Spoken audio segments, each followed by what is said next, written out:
introducing yourself. Okay, so how you doing? My name's Thrett Brown, introduction piece. And what I want to talk to people today about is the importance of education and the consequences of prison and incarceration. Also, education of an incarcerated individual.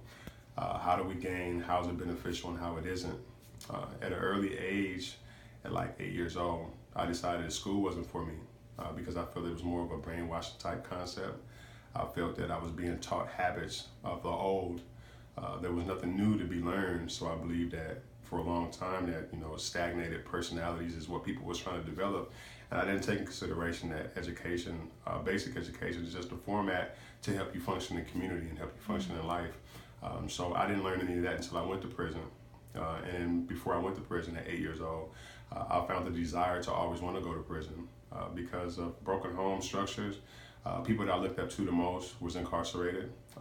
The two favorite people in my world, most favorite people to me in my world was my uncles. I never had a father figure. I never had no male role models to guide me, to give me the encouragement to believe that I can do something greater than what I was on the verge of doing, was committing criminal activities and things of that nature. So I desired to go to prison, which is something similar to a lot of young people that in the community right now. When you look at the fact that a lot of your family members, your brothers, your uncles, your cousins, some of your best friends, all of these people that you used to grow up with, looking up to and believing in, or most of them are incarcerated or not living anymore. And then you find yourself stuck in this world trying to maneuver, and get through the cycles and the transitions of things. And you don't trust a lot of people. So it becomes extremely complicated for young people. And so a lot of the things that I believe a lot of young people should start taking into consideration is that if you come from a unstructured family, or if you come from a broken environment like so, I encourage you to just try your best to get in connections to programs, because there are programs, and there are some people that do talk to you on a regular basis about things that you could do. Don't reject them because it's not the people that you want to hear telling you these things. Accept what they're saying, because it's something that you could really benefit from. Not just you, but your family can benefit from listening to the appropriate people or the right people. And so going into incarceration, I got my GED, I got my education in prison. I got my education in Column Bay in 2001. I achieved my GED, something, like I said, I never went to do on the streets. And I realized that a lot of things that we don't like to do on the streets, we end up doing in incarceration. So it's a sick transition. We don't like to read, but you read a lot in prison. You don't want to go to school, but you school a lot in prison. You don't like to work on the streets, but you work hard for change in prison. 35 cents an hour was my pay. My raise was at 50 cents, so the max that I got paid an hour was 50 cents. The most I got paid a month was $55 to $65 a month. And it's a survival. So now I'm willing to do this while I'm in prison, but I don't want to do it when I'm on the streets. That's something that young people need to be more mindful of too. And it's not something that anybody could teach. I speak from experience. I did 4 years. I was looking at 8 years. And I was looking at 8 years not for a crime that I committed. I was looking at 8 years because of the circle that I was associated with. I was guilty by association, and a lot of the times we don't realize how much harm that causes us, even if we don't commit an act of crime or act of violence, but to be associated with these people in this dysfunctional circle could put you in more critical situations that you probably want to be involved with. I don't mean to shut your friends off or cut your friends off, because and a lot of people need to understand that that's a family structure that we long for. I took to the streets because of a lifestyle, no father figure, and I'm in a house full of women. I'm in a house with my mother and 3 sisters. My habits was more closer to my sisters than any male figure that I ever knew. So and that bothered me, a lot growing up.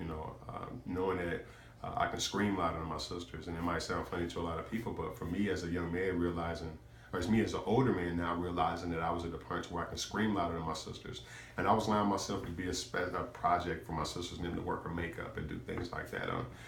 That's what pushed me to the streets. That's what made me go and say, I believe that being masculine is something that we have to do out here. So I look for bravado. I look for the confirmation from people that edging me on to be a little more rowdy, a little more risque, to be a little more aggressive.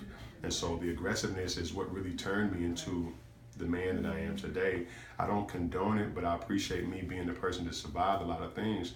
And now that I do have the knowledge that I have, I don't instill that type of personality to a lot of young men. I say to a lot of young men, if you have people like myself, which you have now a lot more so today, speaking from experience and talking to you about the transitions and things that do work, Now is a more critical opportunity for you to take our advice, because if you don't, you're just the type of person that just choose, you know what I'm saying, to be in the circumstantial situation that you're currently in.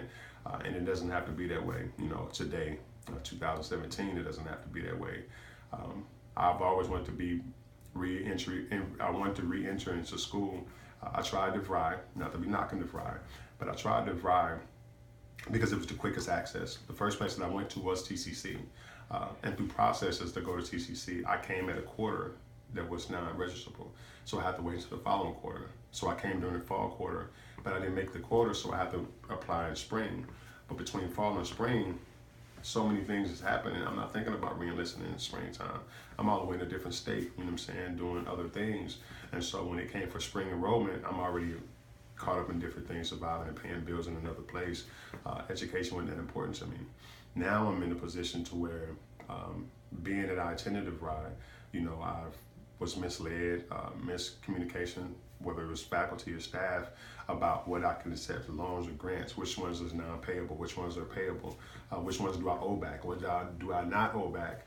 And so in talking to people, they ended up putting me in a debt for situation. They canceled classes when I want to go to school, and that was my frustration. In a nutshell, my frustration was, I don't like school, but now that I want to attend school and I'm in school, now the school have issues that they don't want to own up to. Like, how do I go to a class and they shut the class down because there's not enough students attending? That has nothing to do with a person that's striking to have an education. And so that happened on several occasions, so I just cut ties with that, and it's like I'm cool on the educational component. Only to find out now I'm gotten guardianship of 3 of my nephews, who I encourage education to, and so now my nephews is graduating with diplomas, not GEDs. I run a youth program, a YBMW, Young Businessmen and Women, and my whole squad, they got diplomas, not GEDs. And you can do a calculation of about 15 to 18 young men and women that graduate with diplomas and not GEDs, and now some are currently attending TCC and other community colleges to further their education. So what I'm saying to say that is that education is extremely important. People always tell me to lead by example, so my better example to lead by is the experience that I should have had when I didn't have it, to say to young people that have the opportunity right now to take advantage of it when we share it to you, and they do it. So now I'm striking to get back here into TCC because this is where I originally wanted to go to, and it's not just for a video. It's the fact that I originally wanted to go to TCC. My sister finished school here at TCC. Now my sister's on the verge of getting her master's in legal law. That's my transition, and that's what I believe that is important for all of us. So don't sacrifice a day with what you can do on the streets that you will do in prison when you can do it just right now.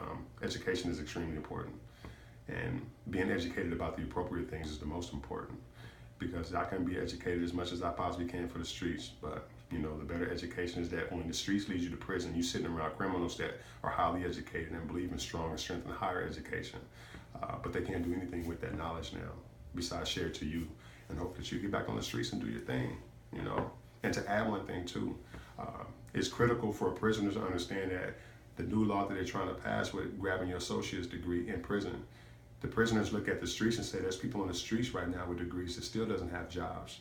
So how does that benefit me to say, so what benefit is it? Is it a real thing, or is it something that you guys are just complacent and just passing time by? I believe to any prisoner or any person that's on the streets with a degree, student loans is through the roof, but at the end of the day, you have to keep pushing for what you got your degree for, and don't settle until you achieve whatever you was going for. You know what I'm saying? So if you want to go for this and that, stay at it, you know what I'm saying? And don't give up on that, And if you're in prison, take advantage of the education and get out and apply yourself, because now there are resources that can help you advance and weave through the situation that you probably couldn't have done a few years ago. So I hope that makes sense. Absolutely. And so how's your process been in trying to enroll at TCC? Now that I've started my criminal past, it's not a factor at this particular time. It's not an issue.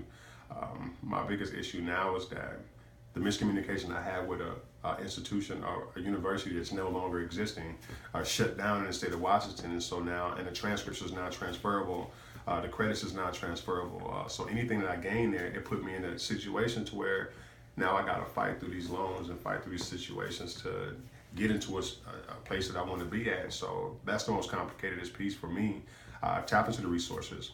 I've done something I never wanted to do before, was hang with what I consider to be squares, professors and teachers and faculty and staff, administrators, you know what I'm saying, supportive people, you know. So I never see myself doing it, just like a lot of people in the community, in the streets, don't see themselves doing that. But at the end of the day, this is how you excel. This is how you succeed, by making those connections. I still got my connections and my ties with my friends in the streets, but they all realize that I want more out of life, and they don't get in the way of that, you know. So there's not really a complication from the process, and there's more of a complication from a different scenario with a miscommunication with a different school. That's about it. Anything else you want to add? If we can edit that part out. But what I would like to add is that to faculty, staff, and teachers, be more open, you know what I'm saying? Understand that you're dealing with people, you know what I'm saying? And it's not just people that's coming in and out of prison. It's people that's going through personal things, because some people that haven't come from prison are probably on their way to prison. So be understanding to a person that's in them seats in that classroom. They're there because they want to do something, you know, because if they didn't, they wouldn't be in them seats. So let's be mindful of that. And to the students that are achieving and pursuing higher education, you have to be a lot more willing and accountable to your own ways to want more for yourselves. Now, I can go and blame myself about my incarceration record or my history, or it's hard. I've been to prison. I came from the streets. I come from a single parent home. No, I don't have no extra credentials besides my GED and some certificates that I gained through my way. But the fact is, I refuse to commit a criminal activity. I refuse to think negative on a come up. I refuse to plot an illegal activity to come make an opportunity for myself and my family. I'm disciplined. I sacrifice. I do a lot of sacrifice, and it's like, for us and people that's in the circumstances that we are in, your pride has to be set completely to the side when you're pursuing these type of situations. And if it's about making ends meet, take other opportunities to find what resources can help you as you pursue your education, because there are opportunities for you to take care of your bills and help your family while you pursue your education until you get there. And if you think that there's not, that's what's going to lead you to a negative path, and then you're going to end up getting your education in prison and not be able to do nothing with it.